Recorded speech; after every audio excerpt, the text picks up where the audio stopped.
New poll from Reuters just came out, and it shows pretty rapidly collapsing support for Israel's war on Gaza. We've got the comparison of where these numbers were previously and where they are now. So previously you had 41% who said that the U.S. should back Israel in that Reuters Ipsos poll that was conducted October 12th through 13th.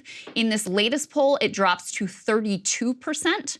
At the same time, the percent that says we should just be a neutral mediator has increased from 27% to 39%. And Saagar, if you look at this poll further, they also asked about the popularity of a ceasefire. You have overwhelming support for a ceasefire. 68% of respondents said they agreed with the statement that Israel should call a ceasefire and try to negotiate. And that includes about 3/4 of Democrats and even half of Republicans support a ceasefire, according to this poll. Yeah, it was pretty interesting how much this cuts against, I would say, the overall bipartisan consensus at the elite level. The most important one I actually thought was about the neutral arbiter, about how there's been rising support for wanting the U.S. to play a more neutral role in the conflict. And that actually is a point that Glenn Greenwald has been consistently making here, is we have all whipped ourselves into a post 9/11 type hysteria about a conflict in a foreign country. Listen, I like Israel. I like Israel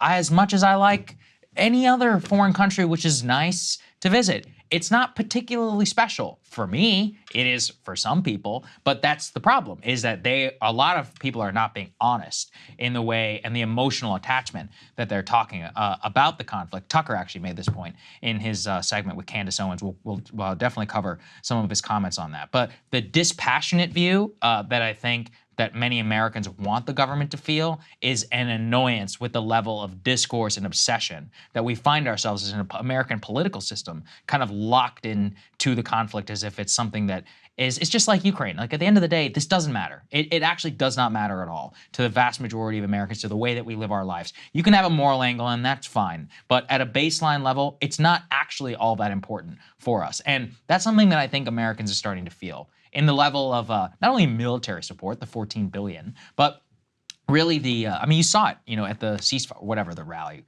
was called, the no ceasefire rally, where you had all of the politicians kind of join hands and link up together. And it's very rare that you see that level of bipartisanship in Washington. I think that's what Americans are responding to in the poll. Well, I think also what they're responding to is obviously there was overwhelming, understandable, justified sympathy and horror at what happened on October 7th.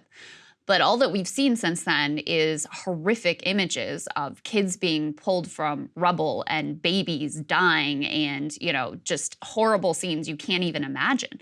So it makes a lot of sense that as you see that unfolding and you understand your government's involvement and complicity in those images, that the very basic normie reaction is just stop the carnage. Just stop the carnage.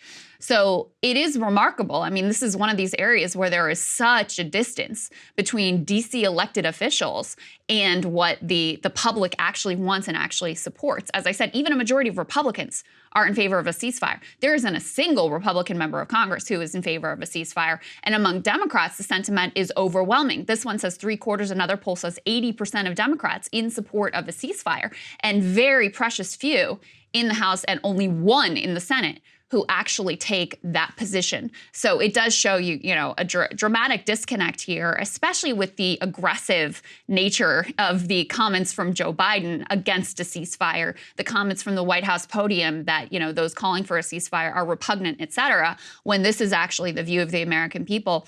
The other piece in this poll, Saagar, that was interesting is only 31% of poll respondents say they support sending Israel weapons. Less than a third.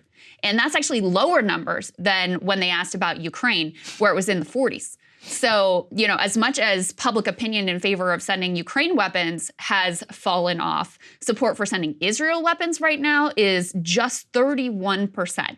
Again, dramatic departure from what elite consensus and opinion here is in Washington, D.C. And you're starting to see some political fallout. This caught my eye from Rolling Stone. The Biden campaign, they made a big show of courting these influencers, and they have them at these different watch parties, and they try to include them because they're trying to win over the youths, et cetera. Put this up on the screen from Rolling Stone. A number of those influencers who were behind Biden in 2020 are turning on him now. There's a variety of issues they talk about here, but the most consistent one is over this war. They talked to this guy, George Lee Jr. He's got 2.4 million followers as the Conscious Lee on TikTok. He was invited to that State of the Union watch party at the White House, but he is very critical of Biden on his Israel policy and enabling Israel's war on Gaza. So he said to the Rolling Stone, quote, "When we start talking about the lesser of two evils, a lot of my followers, all 3 million of them, are literally asking the question like, damn, so the lesser of the two evils is the one that's supporting genocide? Noted, noted. How I talk to my followers about it is like, and excuse my language, I'm gonna cuss, goddamn Biden, your weak ass is gonna rally the entire of America to be against right-wing governments. Meanwhile, you are being unrelentless, unconditional, and giving support to a right-wing government. That's funny." They talked to another creator who is very focused on environmental issues, who's really disappointed over the Willow Project and is looking at supporting Marianne Williamson. It's just an emblem of what a massive issue Biden has with a variety of constituent groups, but with young people in particular, and over this issue in particular. And Saagar, you know, their theory is like they'll get over it when it comes down to it. And it's me versus Trump. They hate Trump more. They're going to show back up. They did last time. Last time they were a little unsure, and then in the end, they came around and they supported. I don't know if it's going to work out that way this time. I don't know. I think they'll all vote for him. I do. Well, the other question is, though, do they just stay home? There are going to be other options on the ballot. Did they vote for Cornel West? Do they just, you know, decide not to engage in electoral politics whatsoever? Is Cornell even on the ballot? That's the big question. We'll see. I think a lot of these people, I'm already beginning to see it. I just saw the other day a Washington Post had an article. It was like, Trump rhetoric reminds of Hitler. And I was like, oh my God, is it 2015 again? Like, that's how it's starting to feel for me. I think these people are pretty predictable. You can whip them up. Sure, you know, they'll say this about, but at the end of the day, like if you think Trump is literally Hitler, which a lot of them do, then they're probably going to vote for Biden. I think you're underestimating what a searing event this is for a lot of young people, in the same way that the Iraq War was a searing event for a generation. I think it is at that level of like absolute horror that our government could be involved in such a thing, horror that such a thing was even on the table, and whether or not you agree with that perspective. I think it goes a lot deeper than just like a flash in the pan concern of the moment. And you see that by, you know, the widespread protests across the country. You see it by the energy on social media. It's hard to quantify these things, but it is my sense that this cuts a little deeper than some of the other things. It's not a flash in the pan. This is genuinely like this generation's Iraq War moment. I don't know. I mean, it just seems crazy to me. Once again, I mean, you're not Palestinian. And it's like, you know, in America, we were involved in the Iraq War. Our soldiers are the one who are dying. Like the idea to me that you're going to get all that spun up about at the end of the day, which is the conflict which has no effect on you literally whatsoever, it just seems kind of nuts to me. But the other thing is the general generation divide. We can put this up there on the screen. We have 48%. This was a poll taken on October 11th, so take that for what it is. But 48% millennial and Gen Z support for Israel, 40% saying do nothing or unsure, 12% at criticize Israel. We could probably surmise that has moved a little bit, but that still did show a majority of millennial and Gen Z people who are supporting Israel. If you dig into the crosstabs for most of the polls, I mean, you mostly see like a 50-50 split. Now, 50-50 is very different than Gen X, Baby Boomer, and Silent Generation.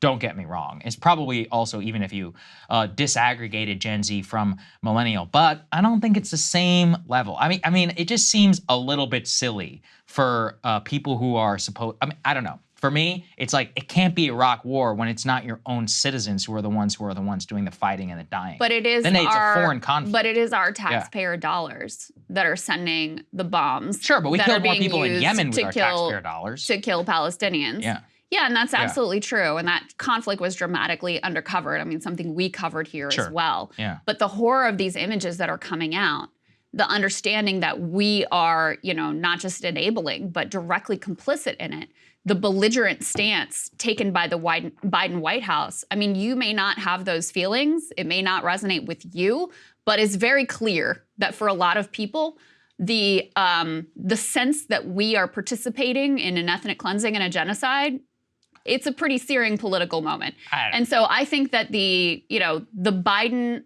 White House assumption that people are just going to move on and they're not going to care about this in a little while and it's no big deal and the poll numbers are bounced back up, I don't see it. Maybe.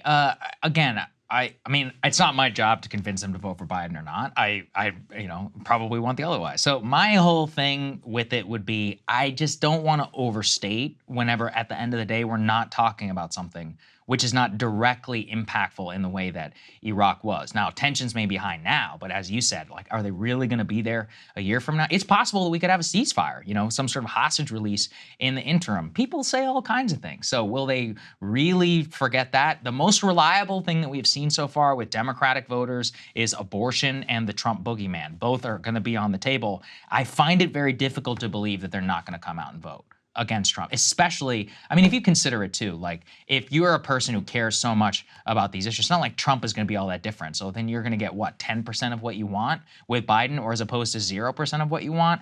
Then it's and I'm not advocating for this. I'm just saying most people at the end of the day, when they come to the ballot box, that's mostly how they vote. That said, I think you might be right in terms of not a national movement, but you only need 1 or 2 people to stay, or 1 or 2% of people to stay home and the entire election changes, especially in Michigan. So if I were the Biden campaign, to me, it's not a young people problem. I think you got a Michigan problem more than anything else. Of course, though, young people could swing the ballot in Georgia and Arizona or any of these other places too. I could see that. Yeah, I mean, it only, as you said, it's very likely to be a really close election. Right. It doesn't take that much, of people just staying home or deciding they're going to vote for one of the third-party candidates or something else for it to totally change the direction of this. Hey guys, if you like that video, go to breakingpoints.com, become a premium subscriber, and help us build the best independent media organization on the planet. That's right. We're subscriber funded. We're building something new. We want to replace these failing mainstream media organizations. So again, to subscribe, it's breakingpoints.com.